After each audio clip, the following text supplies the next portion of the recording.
জেনে বুঝে যদি কেউ সত্যকে প্রত্যাখ্যান করে তার অন্তরে আল্লাহ মোহর মেরে দেন। জেনে বুঝে সত্যকে প্রত্যাখ্যান করলে, আমি বুঝি নাই, আমি শুনি নাই, আমি জানি নাই, এটা আল্লাহ মাফ করবে। আমি কনভিন্স হই না, এজন্য মানতেছি না, কিন্তু আমি জানি এটা সত্য, এরপরেও যদি সত্যটা গ্রহণ না করি তাহলে কার মুক্তি আছে বলেন তো? না, তাহলে এর মুক্তি নেই। এজন্য যারা সত্যান্বেষী তাদেরকে আল্লাহ পছন্দ করেন। ভুল করে না এরকম কোন মানুষ নাই পৃথিবীতে, সবাই আমরা ভুল করি, সবার ভুল হয়, এটাতে কোনো অসুবিধা নেই। কিন্তু জেনে আমি সত্যকে মানবো না, এটা আল্লাহ কখনো মেনে নেয় না। অন্য আয়াতে সূরা বাকারা আল্লাহ বলছেন, খতামাল্লাহু আলা কুলুবিহিম ওয়া আলা সামঈহিম ওয়া আলা আবসারিহিম গিশাওয়া ওয়া লাহুম আযাবুন আযীম। যারা জেনে বুঝে সত্যকে মানে না, নেগলেক্ট করে, তাদের অন্তরে আল্লাহ সিল গালা মেরে দিয়েছে, কর্ণকুহরে ছিপি ঢুকিয়ে দিয়েছেন, চোখের সামনে পর্দা, আর কিছু দেখে না। কারণ ওরা সত্যটা মানতে চায়, নিয়তি করে ফেলছে যে আমি মানবো না। কেউ যদি নিয়ত করে ফেলে যে আমি বুঝবো না, যত বুঝাক তারা বোঝানো যাবে? আমরা বাংলা একটা কথা বলি না, যে ঘুমিয়ে থাকলে তাকে জাগানো সহজ, কিন্তু ঘুমের ভান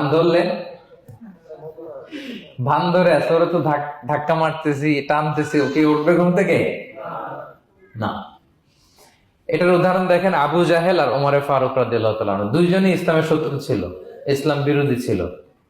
কিন্তু ওমরে ফারুক রাদিয়াল্লাহু তাআলা আনহু ছিলেন সত্যান্বেষী, সত্য শুনলেই মানতেন। কিন্তু আবু জাহেল ছিল তার বিপরীত, সে ছিল গোঁড়া, অহংকারী, ইগোইস্টিক সমস্যা ছিল তার।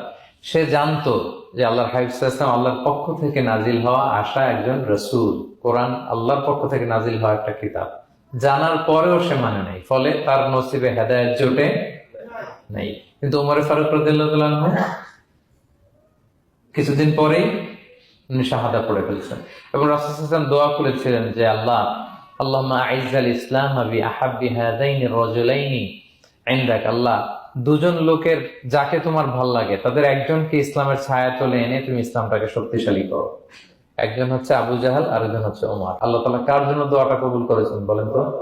ওমর ফারুকের জন্য। কারণ ওনার হৃদয়টা সাদা ছিল, সাদা মনের মানুষ, কলবে সালিম, সত্য যেখানে ওইটাই উনি গ্রহণ করতেন, সত্যের সামনে দুর্বল ছিলেন। আর আবু জাহেল জেনে বুঝে সত্যকে প্রত্যাখ্যান করেছে। জেনে বুঝে সত্য প্রত্যাখ্যান করলে আল্লাহ তার জন্য হেদায়েত বরাদ্দ রাখেন না।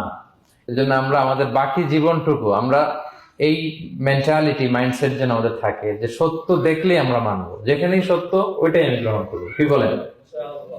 এটা যদি আমার বিরুদ্ধে যায়, আমার দলের বিরুদ্ধে গেলে, বাবার বিরুদ্ধে গেলে,